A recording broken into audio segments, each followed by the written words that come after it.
poderá adicionar comentários. Tu pode ir inserindo comentários ao longo do texto. À medida que tu vai inserindo esses comentários, eles vão surgindo no documento e servem principalmente para o que chamamos de trabalho colaborativo ou para fazer alertas. Muitas vezes tu insere um comentário e um outro editor desse mesmo documento enxerga o teu comentário e entende que tem que realizar alguma tarefa relacionada a esse comentário.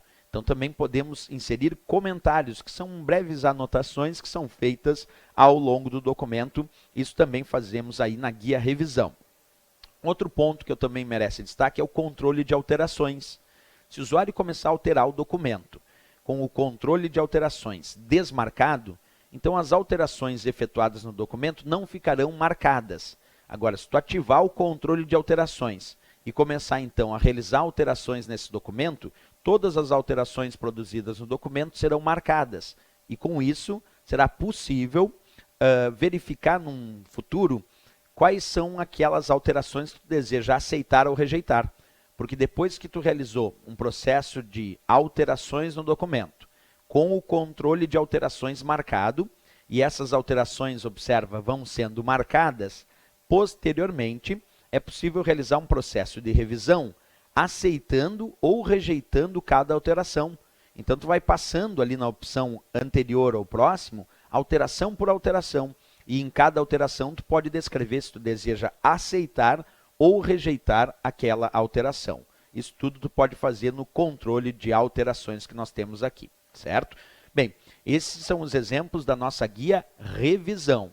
Agora nós vamos estudar um pouco alguns itens da guia exibição que nós temos aqui no Word 2010. Acompanha comigo então a guia exibição. Bem, sobre a guia exibição, nós podemos começar, como sempre, é claro, com a parte mais relevante dessa guia, que são os ditos modos de exibição do Word 2010. Então, nós temos ali vários modos de exibição, como o modo de exibição que te permite visualizar muito parecido documento como será impresso, que é o modo layout de impressão. Nós temos também o modo layout da web. O modo layout de impressão, modo de exibição layout de impressão, ele já mostra uma prévia muito próxima de como o documento será impresso. Por isso é chamado de layout de impressão. Ele já tenta mostrar uma ideia da página com o texto composto muito próximo de como ele aparecerá na impressão. Esse é o layout de impressão. O modo de exibição layout da web, esse não exibe cabeçalhos ou rodapés e também não exibe a divisão entre páginas impressas. Quando tu está no modo layout da web, de cima a baixo ele exibe o documento numa rolagem única, sem a separação por páginas impressas. Por isso é chamado de layout da web. Ele tenta imitar como se fosse uma página da web sendo acessada. Quer dizer, transformar aquele documento como se fosse uma navegação web, de cima a baixo, sem divisão por páginas impressas e também sem exibir possíveis cabeçalhos ou rodapés que tenham sido colocados no documento. Ok?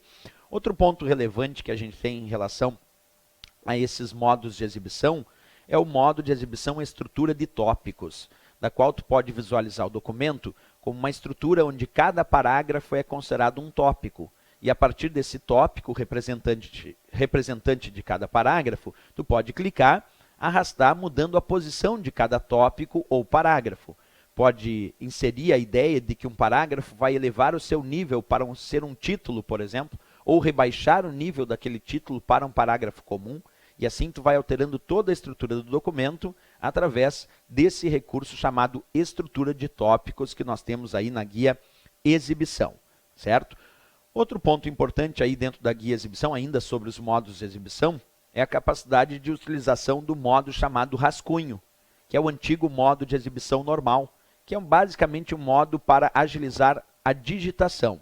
No modo rascunho, tu digita o texto. Ele não apresenta cabeçalho ou rodapé e apresenta apenas uma linha pontilhada separando o conteúdo que pertence a uma ou outra página. Mas esse modo rascunho é basicamente um modo de edição e digitação. Porque quando tu deseja ver como o documento será num padrão mais aproximado ao documento impresso, então tu vai utilizar aí o modo de exibição layout de impressão. E temos também o modo de exibição leitura em tela inteira. O modo de exibição leitura em tela inteira é um modo que te permite visualizar uma prévia de como o documento ficaria, não na impressão, mas sim na tela do computador, facilitando a leitura. Percebe? Leitura em tela inteira tem a função de mostrar como se fosse um livro com as páginas abertas na própria tela do computador, facilitando a leitura desse documento na tela do computador.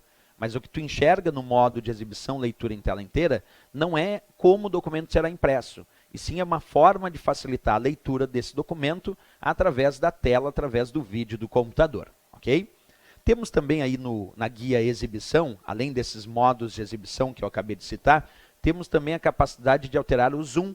E o zoom dentro do Word, ele pode variar de 10%, que é o mínimo do zoom, até 500%.